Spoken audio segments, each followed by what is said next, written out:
Hi, I'm Nat. And I'm Guy. And Marvel's Avengers. Big news today.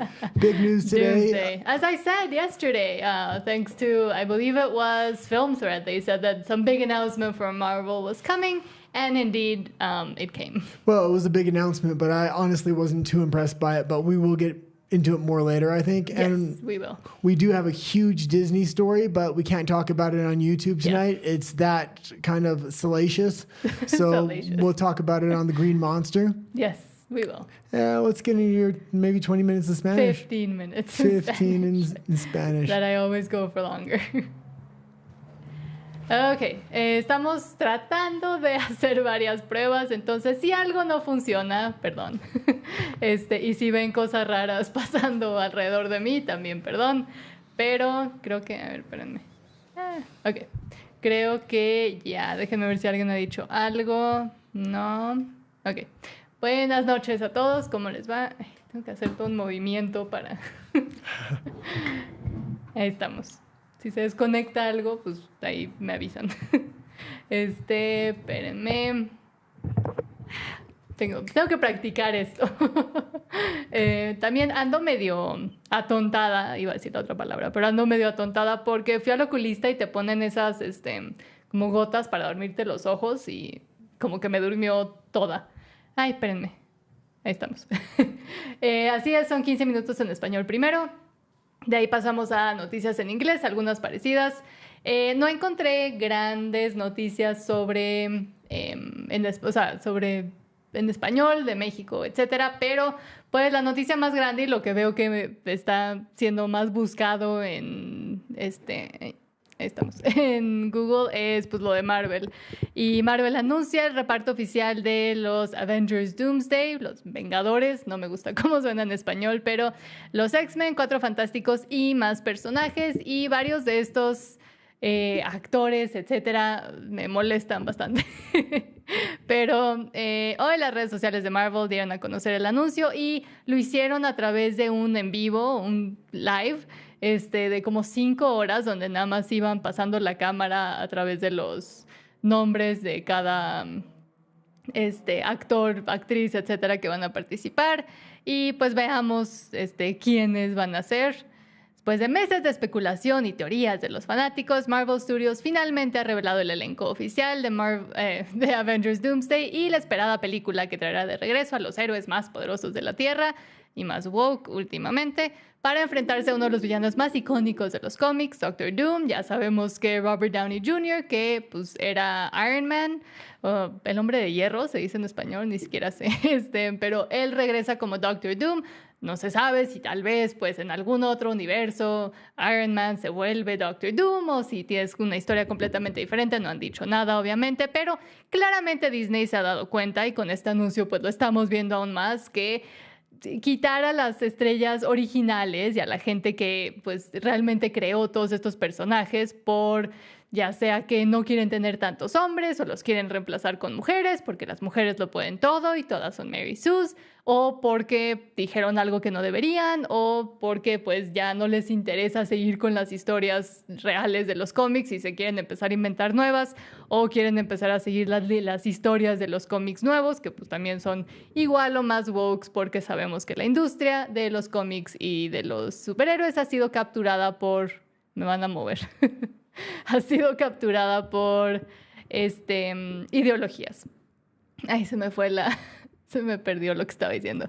Pero sí, vemos que ahora ya por fin Disney, que pues compró Marvel ya ahora sí hace bastante tiempo, se dio cuenta de que quitar a todos sus actores principales y sustituirlos por mujeres, o pues básicamente hacerlos como simps, técnicamente, como le pasó a Loki, como le pasó a un poco el Capitán América, como le pasó un poco también a Iron Man, etcétera, pues no les funcionó. Entonces ahora están tratando de traer a todos de regreso y colgarse la nostalgia, igual que vimos que pasó con Blancanieves y con Disney, que sí, les debo el video de Blancanieves. Lo estuve tratando de editar hoy, pero pues cuando regresé al oculista no podía ver bien. Entonces voy a tratar de sacarlo hoy en la noche o pues ya por mañana en la mañana. Pero es un poco más largo y como hay que ponerle bastantes como videos o assets como de la película original y compararlo a la nueva. Entonces eso toma un poco más de tiempo, pero ahí voy. Pero pues sí, Marvel y Disney dándose cuenta de que deshacerse de los personajes que más quería la gente y que por los cuales iban al cine, iban a ver las películas, pues no funciona, y reemplazarlos con mujeres o con versiones más jóvenes y mujeres no funciona, porque las mujeres no son las que realmente están más interesadas en todas las historias, en todos los cómics, sino que son los hombres, y a los hombres no les interesa ver a mujeres que pueden hacerlo todo mejor que ellos y cuyas historias también son bastante aburridas porque no hay crecimiento de los personajes, porque ya son perfectos. Estoy pensando en Miss Marvel, en todas esas nuevos personajes que decidieron incluir. Pero pues no se sabe la trama oficial. Se sabe que el villano será Victor Von Doom o Doctor Doom, Robert Downey Jr. Quién sabe si una vez más pues, se lo encuentran en un universo alterno y hay más películas sobre eso o no. Se sabe que se va a basar en algunas partes de los cómics por lo menos. Pero ¿quién formará parte del elenco? Y pues Robert Downey Jr., Doctor Doom, ya lo sabíamos, que bueno, regresa porque pues era el ancla de todo el universo de Marvel y una de las razones por las cuales tanta gente estaba interesada fue por su actuación. Él fue el que empezó básicamente todo este nuevo universo cinemático de Marvel con la primera película de Iron Man, y pues de ahí fue creciendo todo. Chris Hemsworth como Thor no sorprende porque él como que se ha seguido ahí. Le fue bastante mal con algunas de sus películas, en especial cuando lo intentaron hacer payaso y lo convirtieron en el payaso de Marvel, pero pues si regresa a ser el hombre masculino y Thor, que es representante de básicamente una de las epítomes de lo que es la masculinidad, según esto, pues puede que funcione otra vez. Vanessa Kirby y Sue Storm no están trayendo a los X-Men originales porque esa era una propiedad que no estaba técnicamente ligada a Disney Marvel cuando salió. Era 20th Century Fox, me parece, pero pues no van a traer a Jessica Alba como Sue Storm, sino que a la nueva Mujer Invisible de la nueva película que salió. No tengo mucho que decir sobre ella. Anthony Mackie como Capitán América. Hay rumores de que tal vez el otro Chris, ¿cómo se llama? What's the other Chris's name? Chris Hemsworth? No, the other one. Not Chris Pine. No, es Chris Pine. Chris Pratt? No. Chris Evans. Yeah.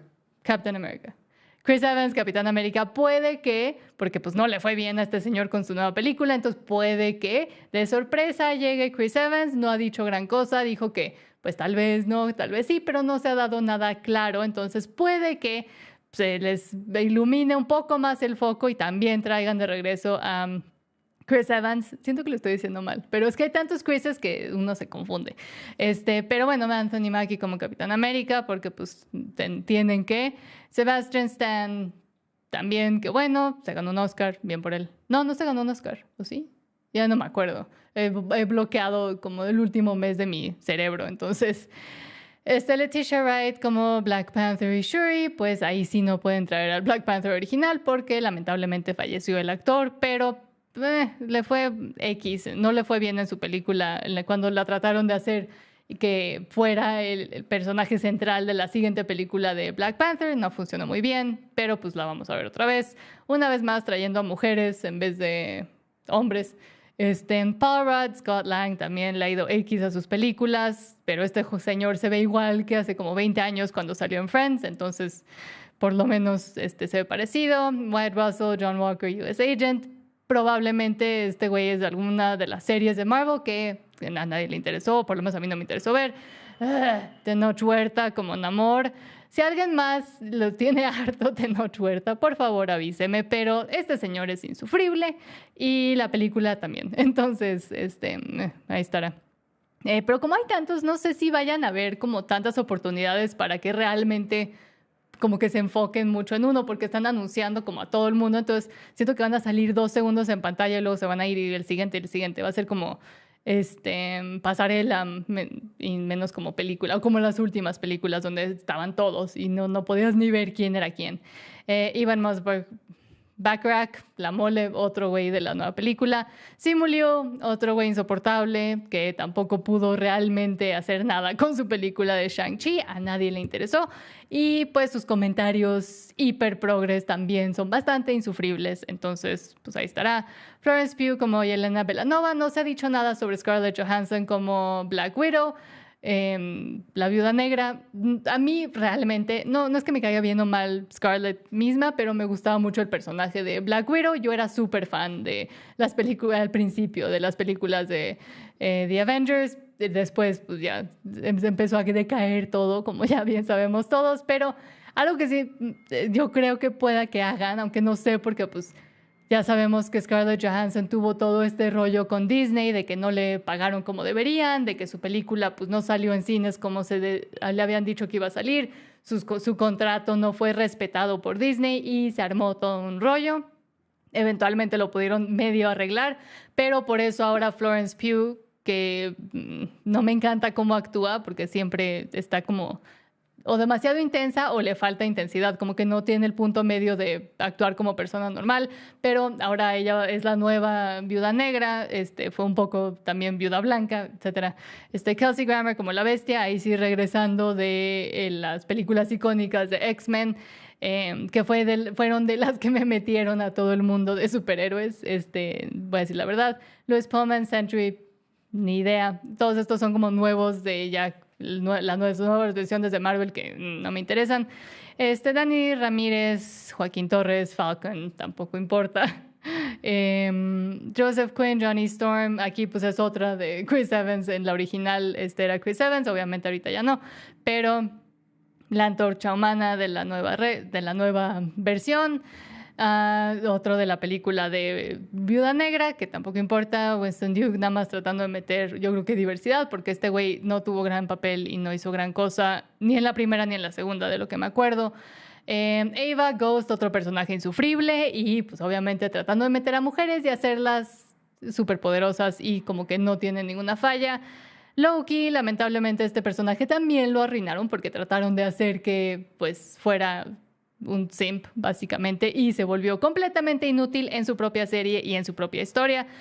Uno de los icónicos, Patrick Stewart, supongo que va a ser de las últimas cosas que va a hacer este señor, ya que se vaya a descansar, pero qué bueno y en este caso pues sí, yo creo que mucha gente está emocionada de verlo, tanto a él como a Ian McKellen como a Magneto. El otro era el Profesor X. Suena raro en español, pero el profesor Charles Xavier y Magneto, que también ellos dos como que creo que están haciendo muy felices a los fans de mi edad, por lo menos porque pues sí, todas estas versiones de las películas originales, digamos, de los X-Men están regresando. Alan Cumming como Nightcrawler, no me encantan sus comentarios ni sus posturas políticas, ay no. Pero bueno, y nada más quería una última cosa, no los quiero marear, perdón. Espérenme tantito. Porque quería llegar justo a Rebecca Romijn como Mystique. Y me gusta que no hayan metido a Jennifer Lawrence. Tal vez salga por ahí en otro universo alterno, pero esa es otra que es insufrible y que siento que se desperdició el papel de Mystique en ella. Entonces regresa Rebecca Romijn. Y James Marsden, que se ve exactamente igual, que hace 20 años, 20 y tantos años que salieron las películas. Channing Tatum como Gambito. Como sabemos, a Guy no le encantó la interpretación de Channing Tatum. Y Pedro Pascal, otro señor insufrible, como el señor fantástico. Esas son las últimas noticias de Marvel y era lo que se anticipaba que se hiciera. Y déjenme ver cuánto tiempo me queda y si alguien ha dicho algo. Cuando sacaron su video pro Kamala Avengers Infinity, ajá, exactamente. Y eso fue también algo que arruinó bastante, o bueno, que demostró en qué están. No veo tampoco que, y ahí sí no sé si haya chisme o no, pero no veo que hayan dicho nada sobre Hulk y Mark Ruffalo, que Mark Ruffalo fue el que inició toda esta campaña pro Kamala Harris en la que salieron Scarlett Johansson, todos los Vengadores o Avengers originales diciendo como, sí, yo voy a vengar al mundo y voy a votar por Kamala Harris y tú deberías también. Pena ajena dieron bastante, pero pues quién sabe. Y quería hablar sobre el nuevo trailer o el nuevo avance que salió de la nueva y última temporada del Cuento de la Criada, pero creo que ya se me está acabando el tiempo porque Guy ya se paró para ir a pausar las cámaras, entonces chance hablamos de eso mañana porque con el Cuento de la Criada también me quiero enfocar en toda esta industria de los vientres en alquiler o de la gestación subrogada y toda la asquerosidad que hay en ese mundo y cómo, diré, la izquierda o los progres o como le quieran decir, aunque dicen que ahora el mundo va a ser como el Cuento de la Criada, apoyan al 100% a esta industria asquerosa de tanto la industria de la fertilidad como la de los vientres en alquiler y la gestación subrogada, pero ese es un tema en el que me puedo pasar como otra media hora, entonces tal vez dejemos eso para mañana, pero pues sí se ve que en el nuevo Cuento de la Criada ahora sí están con la histeria anti-Trump a todo lo que da. Entonces, eso va a ser interesante, pero dejémoslo para mañana porque sí hay muchas cosas de qué hablar en inglés. Entonces, quédense para ese. Los subtítulos en inglés ya están por allá abajo, ya están puestos. Y de ahí nos movemos a RUMBLE. El link está abajo donde vamos a hablar sobre política. Pero por ahora, buenas noches. Muchísimas gracias por estar por aquí. Déjenme ver si alguien más dijo algo. No, nadie ha dicho nada. Entonces, ahora sí nos vamos con inglés y buenas noches. Espérenme. Les digo que estamos... sí, seguimos viendo cómo hacer cosas. A ver. There we go. Okay, you stop recording now. Oh, yes, I do. Okay. If you just go to the next story in Spanish, then that will let me know to stop recording for the next time. Huh? Have 2 stories in Spanish. I was going to do 2 stories, but I think I did too long on this one, so... Okay. Well, what did you say about the Avengers?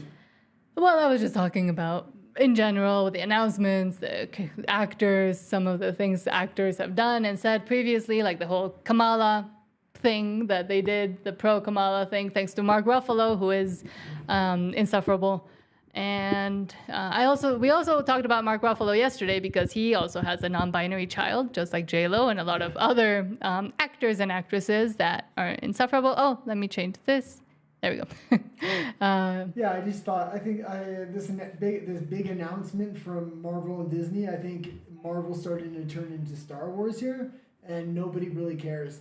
Even like when I watched that. I think more people care than you would think. I don't know, because it's almost like the DEI of superheroes. Let's just throw everybody in there. It reeks of desperation. But with a lot of them, shh, perro, silencio. That's all right. Just keep going. She also agrees with you, actually.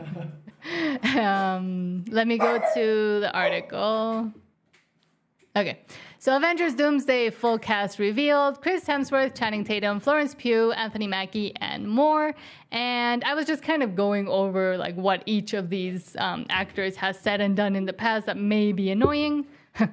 And kind of what it means for the whole universe, because some people are obviously not returning, like Scarlett Johansson, but others are, and that is surprising as well, like Ian McKellen. I think it's going to hurt not Patrick only Stewart. the actors' careers, but I think this is going to hurt. I think this is actually going to be good. No. I'm completely on the opposite side of you. I Hold think, on. There we go. Well, I seen Rafa's comment. He thought it was cringe.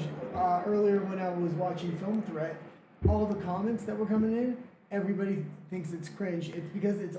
Well, they're Marvel's banking never on done. nostalgia a lot now. There is no nostalgia. But it is cool, for example, as someone that really liked the original X-Men movies, that the original X-Men are coming and that they're not bringing in the DEI horrible, like, X-Men, whatever it was called, Days of Future Past, like all the newer X-Men movies, they're not bringing in those actors. So like Jennifer Lawrence is not going to be Mystique. It's going to be Rebecca Romijn, who's the original one. That in that sense, I think they're actually...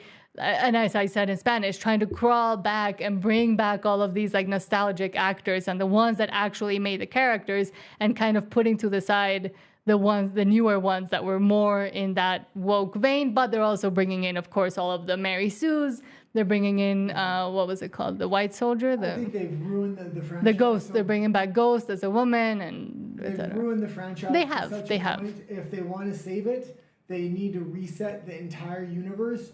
But that's what they're trying to do here. Well, no, the filming style and everything else. It needs to be dark. It needs to be for adults. It needs to have real photos here. History and lore to it. But I just talked about it. The filming style is more geared towards teens and kids.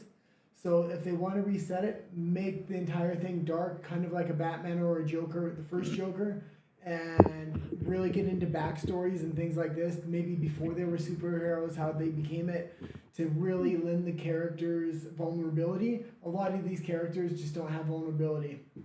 Even if they lose a fight, I mean, it's not vulnerable. I want to see emotional vulnerability from the character. And I think they did that in a lot of the original films as well. And we saw it, as I said, with, for example, the original X-Men. Not so much the original Fantastic Four. And I understand why, because that was a different studio that had the rights to those first original not X-Men. They're all in my brain. Fantastic Four films. So they can't bring back Jessica Alba. They have Chris Evans, but maybe as Captain America coming back, but a lot of people think there's going to be some surprises. They didn't want to announce everybody. So of course. They'll keep some things secret. Yes. You're a much bigger fan than Marvel than I am, and I have no hope for it. And I'll judge it film by film, but I'm not going to buy into that entire universe. The universe is sold out.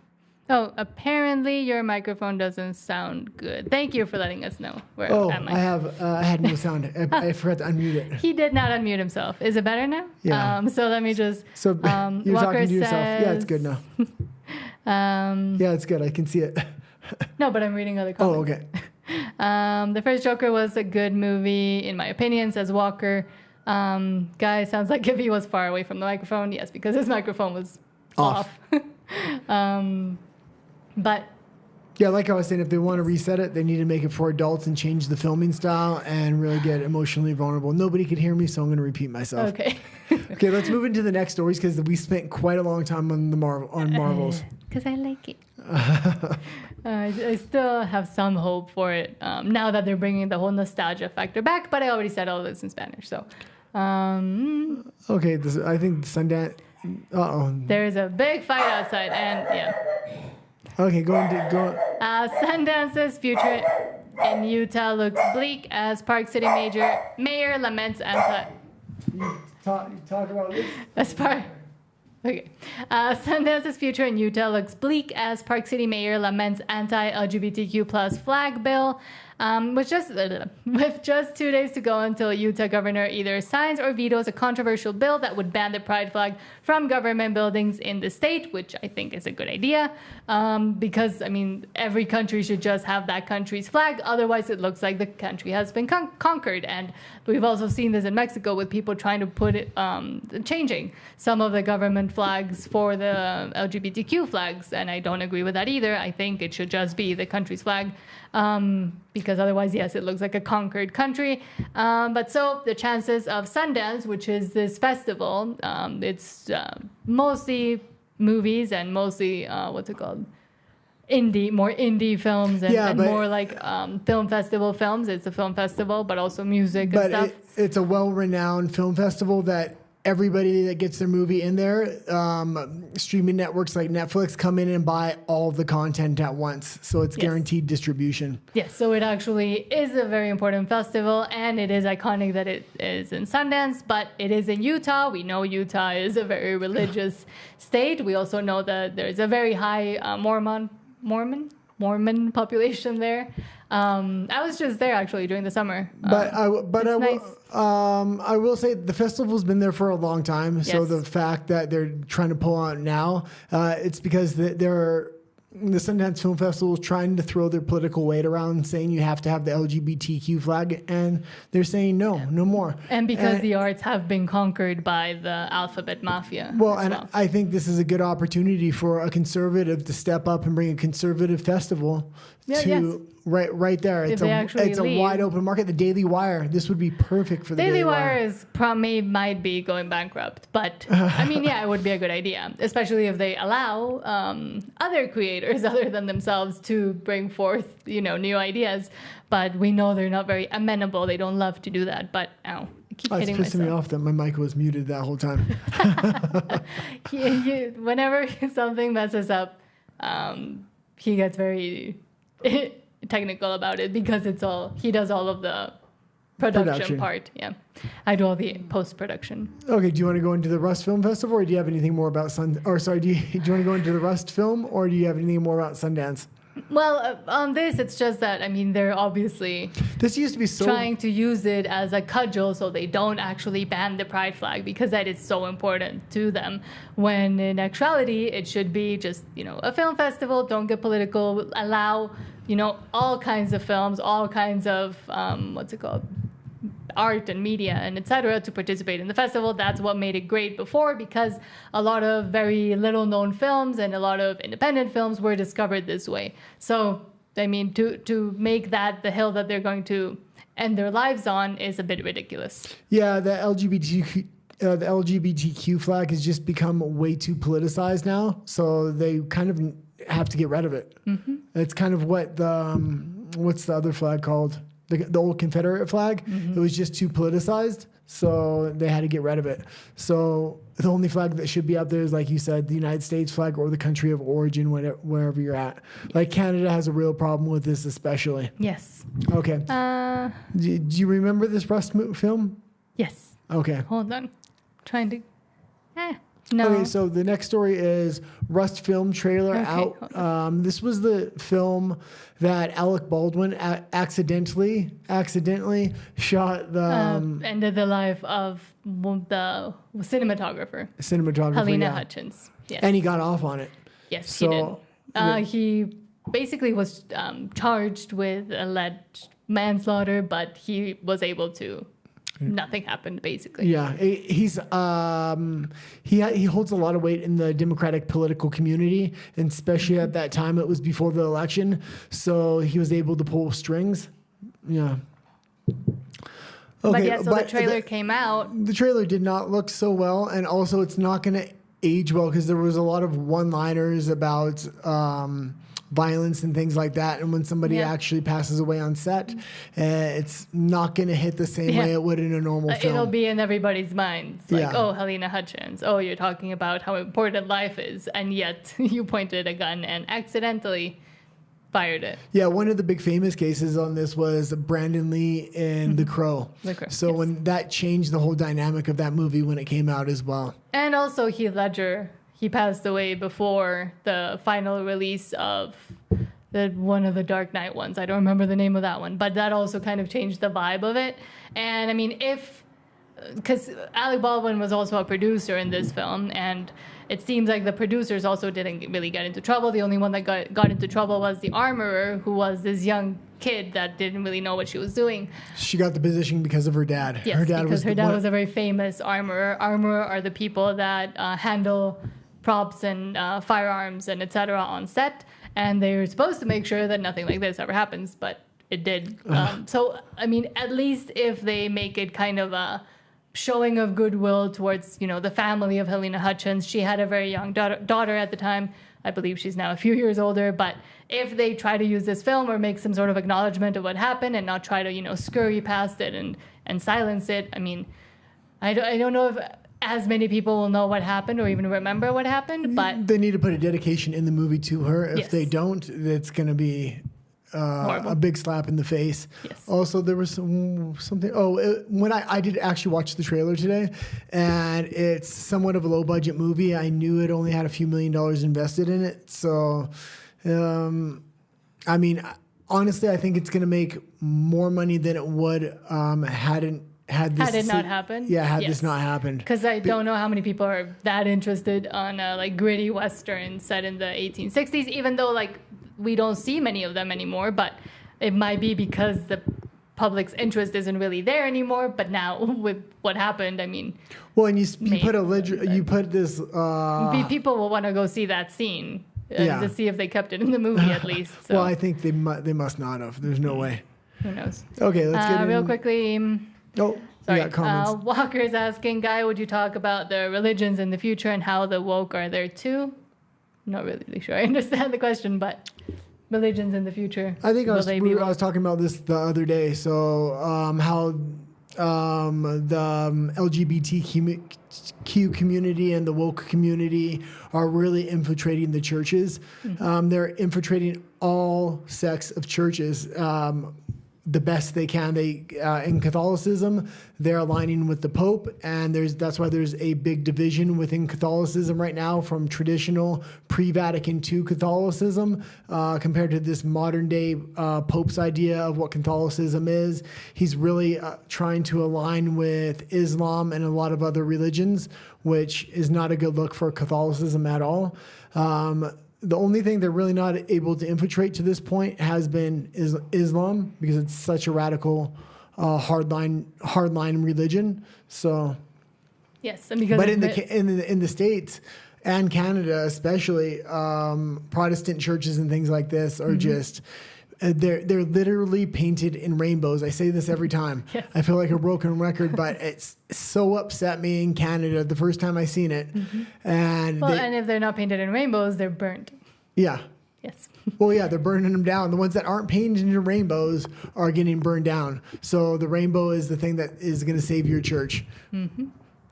Okay. Speaking of churches and devils, you put this story in there, surprisingly, but Lady Gaga reveals the Mayhem Ball with tour with dates in North America, Europe, and the UK, and she's also going to be in Mexico, I think, in April. I'm not a fan of hers, but I just saw that. No, I'm not a fan of hers either, but I think a lot of people are moving away from big stars and things like this. There's a shift. There's a shift happening. Well. There's a shift happening in society. They still may be doing well, but I don't think it's how it used to be. Well, I think celebrities in general are losing their shine. And now, as I've said before, sadly, it's influencers that are taking their place. Yeah. Which is not a good thing. Well, people are turning towards influencers, but also I think this was the first generation of influencers where people started connecting with influencers, but a lot of the influencers that rose up were kind of fake. Now you're seeing more long format people where you can really see their personality. People are connecting to them. Yeah, but I think Gen Z is still on those like actual influencers that all they do is, have money and post how great their life is. Well, I don't know, because even me and you, we watch a lot of like fringe. But I wouldn't call them influencers. They're content creators. Yeah, but they do influence the society a lot.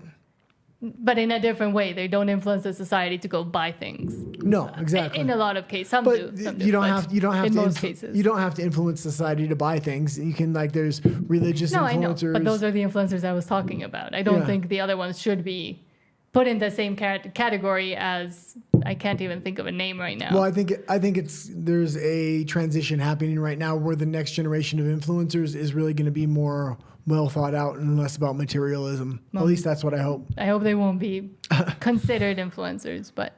Okay, let's go into the next one, which is U.S. advertising forecast. Yes. So U.S. advertising forecast cut amid uncertain times in global economy.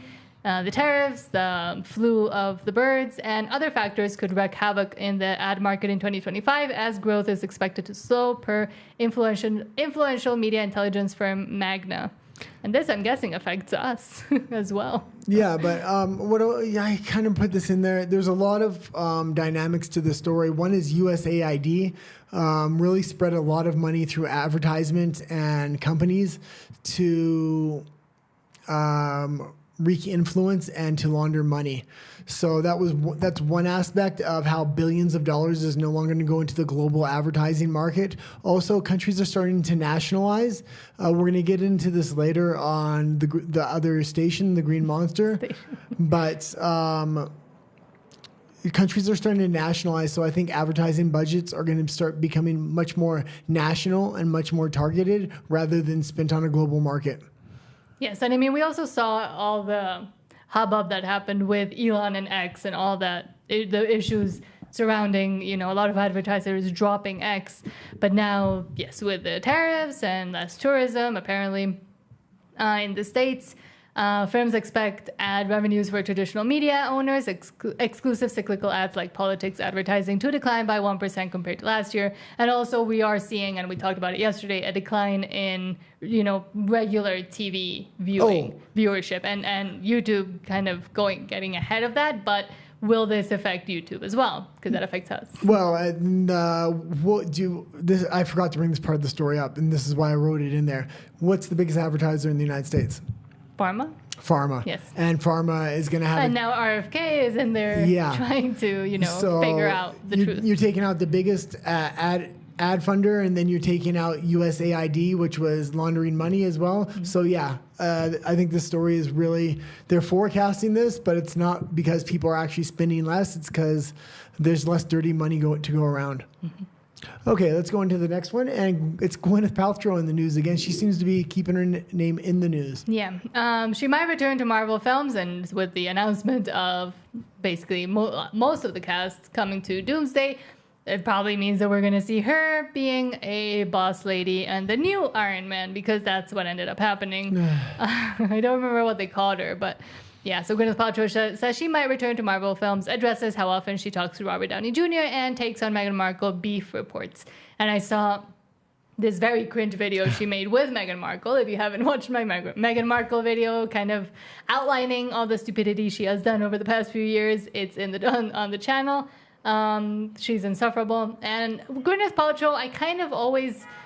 She's so strange that I almost find her a bit compelling. Like, everything she does just doesn't make sense. And like the video, her whole line of weird things for your downstairs area, and the candles that smell like her downstairs area, and all the jade eggs you're supposed to put up there, and the wellness thing. I just find it like interesting, as in like a sociological study that women would spend so much money on.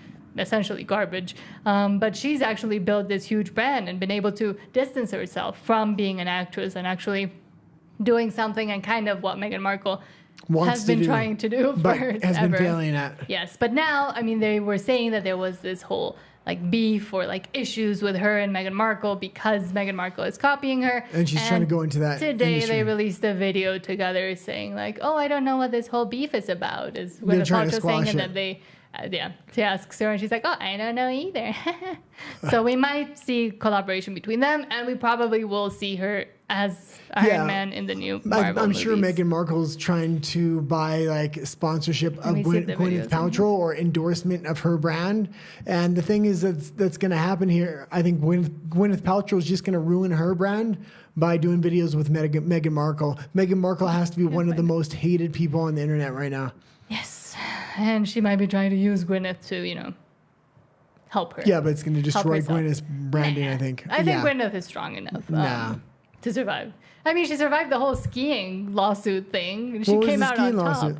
She apparently barged, or like she clashed with someone on top of a mountain when they were skiing, and then he sued her, and like she showed up in court. It was in Aspen, I believe, somewhere in the States, a ski resort, and like instead of the media and the reporting being about the incident, all the media was reporting about was her clothes and her fashion and how fashionable she is and all of the things she does, and etc.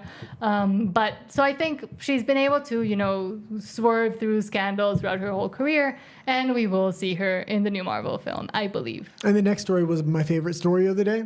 And I had something else to say about this. Oh, okay. Surprisingly. But now I forgot. See, I think I thought I'm the one that gathers the stories of the day. Yeah. And I edit. I thought... That's why sometimes I don't know what I'm talking about. I didn't know you had an interest in Gwyneth Paltrow at all. I mean... She just kept coming up, and a lot of people were talking about her, so I put her in. Mostly because of all the like fake science things she peddles in her like website, and the goop, like her website goop, and all of the things she sells for millions of dollars that are useless. I just find her very interesting. Like, I find what she does and the women that follow her. Okay, let's go into the next story. Very interesting creatures. Hold on while I find it. Okay, the next story is... Oh, I should have talked about this in Spanish. Yeah, that's... So Mel Gibson's Passion of the Christ 2 gets major filming update after years in development hell. And I love to see this because part one, Mel Gibson really stayed true to form. He did it in another language when everybody said it wouldn't be successful. That's what I was going to say about Gwyneth Paltrow. He had independent distribution where he went through church networks and things like this.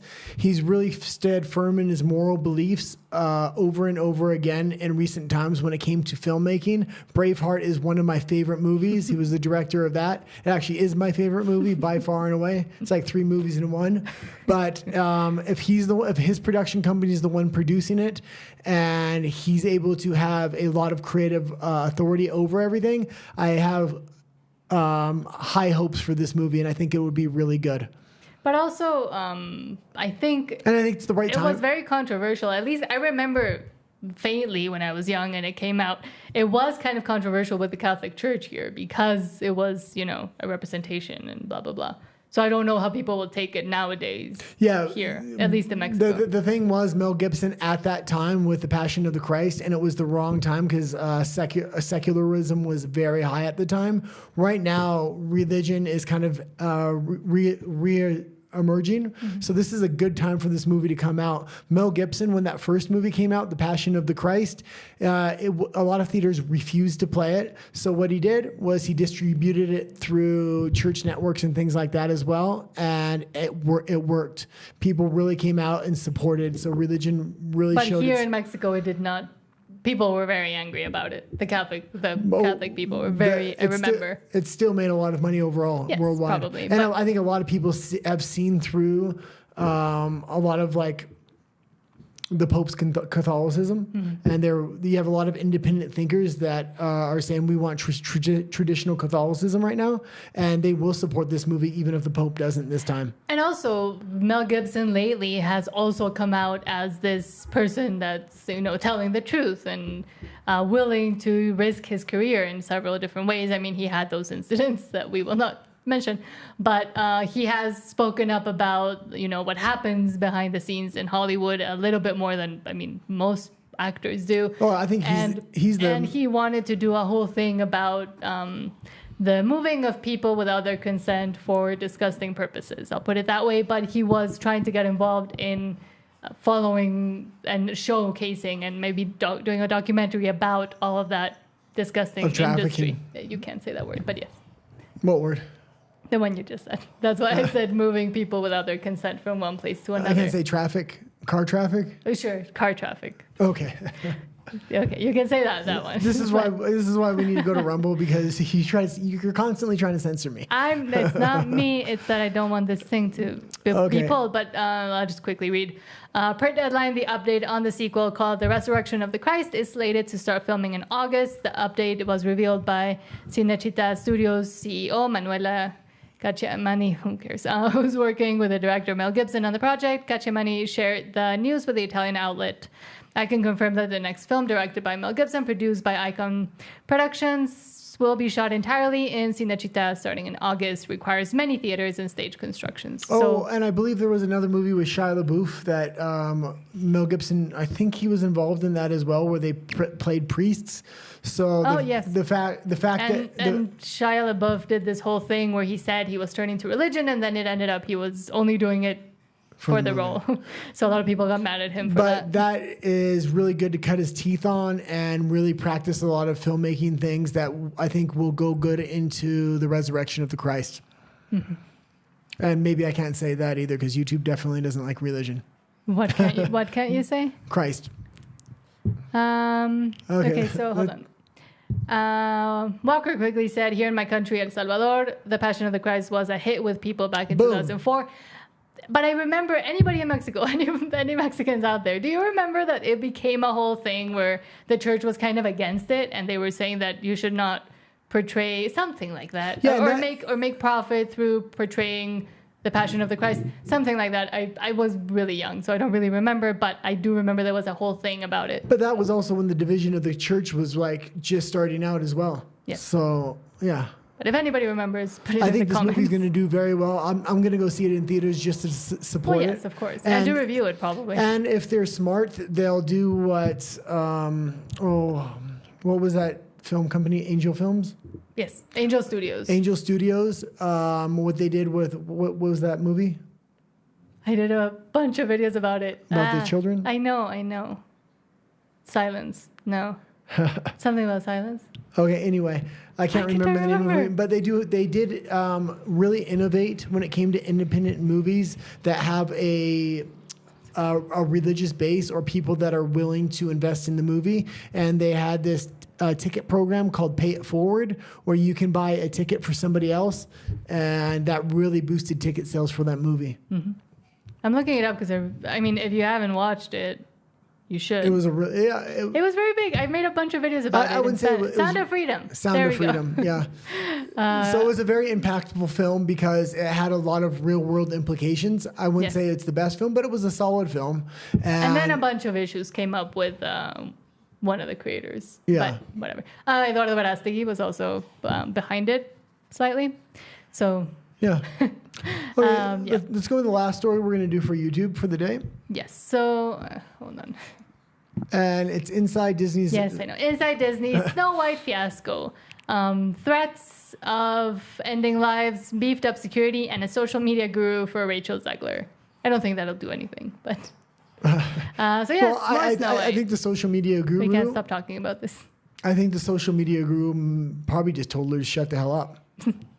Because, the more she talks, the more the political things she says. If she wants, I think now they've just stopped caring. If she wants to say political things, she needs to wait to after the $250 million movie comes out, and then she can say whatever she wants rather than torching the movie. Yes. And she's really burned herself. But it also took like 3 years in extra in production. It was forever in production. She's burned herself with every major studio. I don't think she'll have a major role. She'll be able to get maybe B movies. They'll never put another major motion picture with her in it because it's just too risky. She doesn't know how to keep her mouth shut. Yes. So on August 12, 2024, 3 days after Rachel Zegler hit the stage at Disney's D23 fan event to introduce the first trailer, she thanked supporters exclusively and later adding as an afterthought on the same thread, and always remember, free pal space Stein. That addendum, which amassed 8.8 million views, nearly 4 times the number of the initial post, quickly made the rounds, and she kept doing the whole thing, the whole activist thing. And it also started, her co-star, who is Gal Gadot, is Israel. It's completely insane that she was willing to do this while they were both trying to promote the same film. And Gal Gadot has 4 children, so it's not just her safety that she's probably concerned about. Yes. So, I think that's hopefully the end of Rachel Zegler, and hopefully that's the end of these Snow White stories. Yeah, she's going to go to Broadway, do some things there, and then be forgotten about, probably. Okay. Well, I think that's it for today on YouTube. We're going to head over to the Green Monster, which is RUMBLE. Do we have any comments before we go over there? Walker said here, I read that one. When the dog was barking, it's because she doesn't like woke stuff either. Dorian Isaac Renteria says, I love your podcast. Thank you so much. And Rafa says, Sound of Freedom. Thank you. When the mics work. He's going to be thinking about this for the rest of the night. But I would say outside of Sound of Freedom, I've really kept up with Angel Studios, and they have done a series of fairly good movies, and they all really have meaning behind them. So it's a good company to support when you can. Yes, and not all their things are great because they are a small studio and they get financing where they can. They're not financed by huge enterprises. Also, they're doing subject matters that other studios won't kind of touch that very often involve religion or good moral undertones.